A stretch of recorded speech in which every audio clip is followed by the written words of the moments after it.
ഭൂലോകത്തിലൊക്കെയും പോയി സകല സൃഷ്ടികളോട് സുവിശേഷം പ്രസംഗിക്കാനാണ് പറഞ്ഞിരിക്കുന്നത്.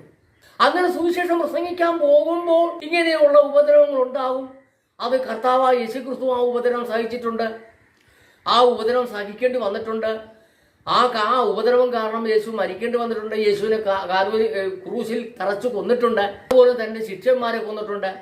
ശിഷ്യന്മാർക്ക് ഉപദ്രവം അനുഭവിക്കേണ്ടി വന്നിട്ടുണ്ട്. ശിഷ്യന്മാർ കല്ലേറ് കൊണ്ടിട്ടുണ്ട്. ശിഷ്യന്മാരെ വെട്ടിക്കൊന്നിട്ടുണ്ട്.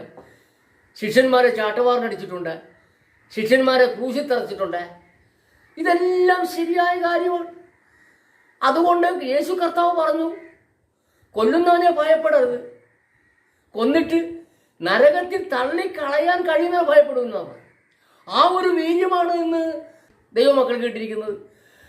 അതുകൊണ്ട് നിങ്ങൾ ഞങ്ങളെ കല്ലെറിഞ്ഞാലും, നിങ്ങൾ ഞങ്ങളെ തല്ലിയാലും, നിങ്ങൾ ഞങ്ങളെ കെട്ടിവെച്ച് ഇടിച്ചാലും, നിങ്ങൾ ഞങ്ങളുടെ പേരിൽ കേസ് രജിസ്റ്റർ ചെയ്താലും, ഞങ്ങൾ ലോക്കപ്പിൽ കിടന്നാലും, ഞങ്ങളെ നിങ്ങൾ പച്ചക്ക് കത്തിച്ചാലും ഈ സുവിശേഷത്തിൽ ഞങ്ങൾ പിന്മാറുന്നില്ല.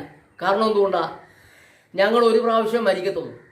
മരിച്ചാൽ ഞങ്ങൾ ജീവിക്കും എന്നാണ് കർത്താവായ യേശുക്രിസ്തു പറഞ്ഞിരിക്കുന്നത്. നിങ്ങൾക്ക് തർക്കമുണ്ടെങ്കിൽ വിശുദ്ധ ബൈബിളിൽ അപ്പോസ്തല പ്രവൃത്തി 7-ാം അധ്യായം നിങ്ങൾ വായിച്ചാൽ അതിനകത്ത് കാണാം ഒരു സ്തെഫാനോസിനെ കല്ലെറിഞ്ഞു കൊന്നു. ആ കല്ലേറ് കൊണ്ട് സ്തെഫാനോസ് മരിക്കാൻ പോകുന്ന സമയത്ത് ദൈവത്തോട് പ്രാർത്ഥിക്കുന്ന ഒരു പ്രാർത്ഥനയുണ്ട്. പിതാവേ,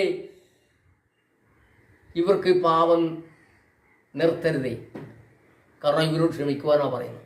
ഇത് പറയുമ്പോൾ സ്വർഗത്തിൽ പിതാവായ ദൈവത്തിൻ്റെ വലത്തുഭാഗത്തിരുന്നുകൊണ്ട് യേശു കർത്താവ് ഇങ്ങനെ കൈനീട്ടി വിളിക്കുന്ന ഒരു ഭാഗമാണ് അദ്ദേഹം കാണുന്നത്.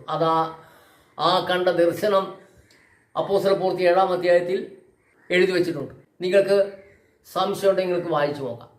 പ്രിയപ്പെട്ടവർ, അങ്ങനെ ഒത്തിരി കാര്യങ്ങൾ.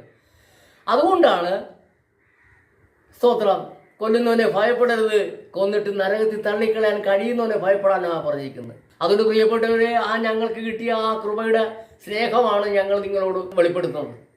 അതുകൊണ്ട് ഞങ്ങളെ ഉപദ്രവിച്ച് ഞങ്ങളുടെ വായടക്കാവുന്നോ, ഞങ്ങളെ കൊന്നിട്ട് ഇത് പറയാതിരിക്കാവുന്നോ ഒന്നും നിങ്ങൾ വിചാരിച്ചാൽ നിങ്ങളാണ് സ്തോത്രം തോറ്റുപോകുന്നത്.